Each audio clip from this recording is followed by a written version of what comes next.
Hey guys, welcome to exam study.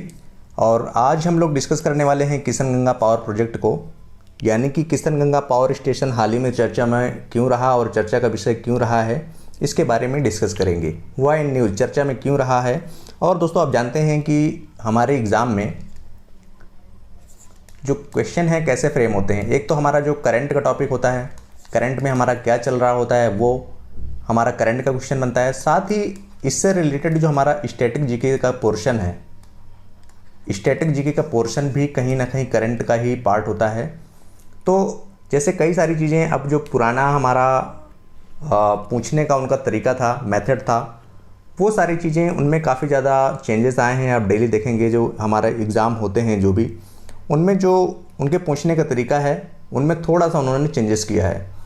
Static GK को उन्होंने एक करंट का भाग मानते हुए, करंट और स्टैटिक जीके उनमें ज़्यादा कुछ असमानताएं नहीं हैं, लगभग सेम ही हैं। तो उसको कहीं ना कहीं वैसे पेश करते हैं कि आपको लगता है कि ये नई हैं, लेकिन चीज़ें नई नहीं हैं, वही हैं, बस आपको थोड़ा सा अलग तरीके से पढ़ना है।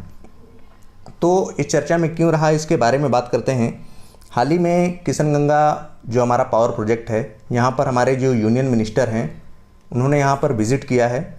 और किशन गंगा जो है वो जम्मू एंड कश्मीर के गुरेज डिस्ट्रिक्ट में है।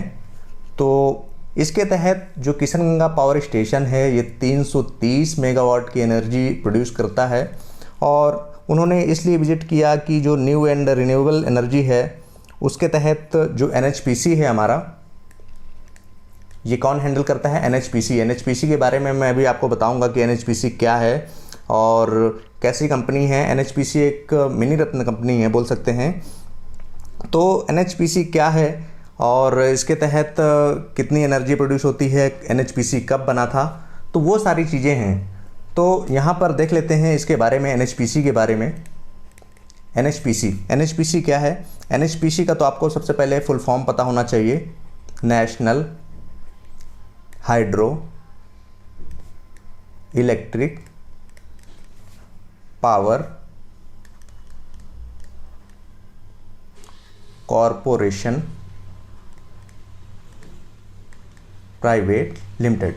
ठीक है, NHPC क्या है? NHPC एक मिनी रत्न कंपनी है। मैं केवल फैक्ट की बात कर रहा हूँ, यहाँ पर कुछ भी आपको रटाने की कोशिश नहीं कराऊंगा, बस आप समझते चलिए। ये एक मिनी रत्न कंपनी है और मिनी रत्न कंपनी है। इसकी कैटेगरी क्या होती है? कैटेगरी 1 में आते हैं। तो दोस्तों, NHPC की स्थापना हुई थी 7 नवंबर 1975। 7 नवंबर 1975 NHPC की स्थापना हुई थी 7 नवंबर 1975 और इसका जो हेडक्वार्टर है वो है फरीदाबाद में।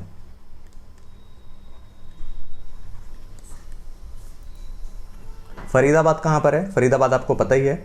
तो हेडक्वार्टर इसका फरीदाबाद में है। इसकी स्थापना जो हुई थी वो 7 नवंबर 1975 को, और ये एक मिनी रत्न कंपनी है NHPC means national hydro electric power corporation limited. ठीक है, तो इससे दो चीज़ें आपको क्लियर हो गई। एक तो हमारा रिसेंटली ये न्यूज़ में क्यों था, क्योंकि यहाँ पर यूनियन मिनिस्टर जो हमारे हैं उन्होंने विजिट किया था। साथ ही जो इसका एनर्जी कितनी प्रोड्यूस करता है, 330 मेगावाट की, और कहाँ पर है? JNK के गुरेज डिस्ट्रिक्ट में है।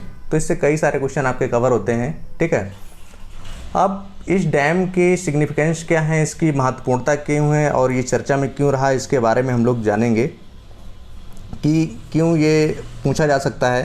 तो दोस्तों, किशन गंगा जो डैम है वो गुरेज डिस्ट्रिक्ट में, आपको मैंने बताया किशन गंगा कहाँ पर है? गुरेज डिस्ट्रिक्ट में है। और ये कहाँ पर है? जम्मू एंड कश्मीर में। ठीक है, और अगर हम बात करें तो ये बांदीपुरा आप डिस्ट्रिक्ट बोल सकते हैं, जो कि नॉर्थ श्रीनगर में आता है, यहाँ पर है।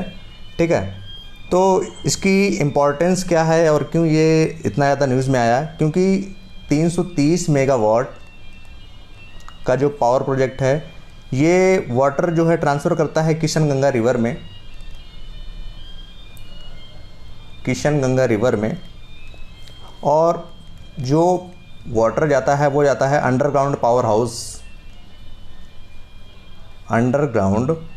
पावर हाउस के थ्रू किशन गंगा में वाटर सप्लाई होता है। ठीक है, तो इस डैम की ये महत्वपूर्णता है कि इसमें अंडरग्राउंड जो किशनगंगा में जो वाटर जाता है, वाटर फ्लो होता है पावर हाउस में, डैम के थ्रू जाता है और इससे 330 मेगावाट की एनर्जी प्रोड्यूस होती है। साथ ही इसके कुछ कंसर्न हैं, कुछ चिंताजनक बातें हैं जो हमें ध्यान में रखनी है।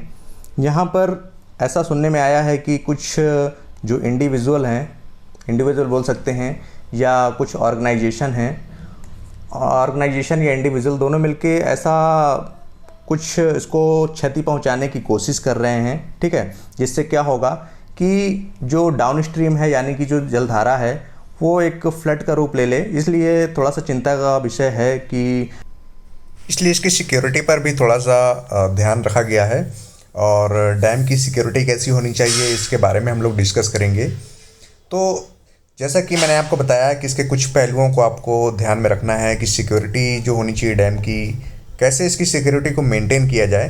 तो मैं आपको बता दूं कि एक्चुअली इसकी जो सिक्योरिटी है वो काफ़ी पुख्ता इसके इंतज़ाम किए गए हैं, क्योंकि इसके पास में ही पीओके है जो कि पाकिस्तान ऑक्यूपाइड कश्मीर है, और पीओके होने के साथ साथ इसकी सिक्योरिटी ऑब्वियस काफ़ी अच्छी होगी। और इससे 10 किलोमीटर के दूरी पर ही, अगर आपको बात करें जो डाउन स्ट्रीम आ रही है, 10 किलोमीटर की दूरी पर ही हमारा है LOC यानी कि लाइन ऑफ कंट्रोल। तो जैसा कि आप जान रहे हैं LOC भी 10 किलोमीटर के अंतर्गत है, और जो पीओके है तो वहाँ पर वैसे भी हाई अलर्ट रहता है। तो इसलिए इसकी सिक्योरिटी के अगर हम बात करें तो सिक्योरिटी उतनी कमज़ोर नहीं है, सिक्योरिटी काफ़ी अच्छी है। तो यही थोड़ी सी कुछ जो हमारी करंट में थोड़ा सा चर्चा में रहा टॉपिक, इसलिए चर्चा में रहा क्योंकि इस पर अभी हाल ही में विज़िट किया है हमारे यूनियन मिनिस्टर ने, और सिक्योरिटी को लेकर थोड़ा सा डाउट था कि अगर मान लीजिए, अभी मैंने आपको बताया पीछे कि इंडिविजुअल से ऑर्गेनाइजेशन चाहते हैं उसको क्षति पहुंचाना चाहते हैं या उसको तोड़फोड़ करना चाहते हैं क्योंकि फ्लडिंग का माहौल बने, इसलिए थोड़ा सा चर्चा में रहा। Okay, thank you all. कैसा लगा आपको ये लेक्चर आप मुझे कमेंट करके ज़रूर बताएं, और मैं ऐसे ही इंटरेस्टिंग या जो हमारे एग्ज़ाम में आने के चांसेस बहुत ज़्यादा रहते हैं ऐसे लेक्चर मैं आपको लेके आऊँगा। Okay, thank you all.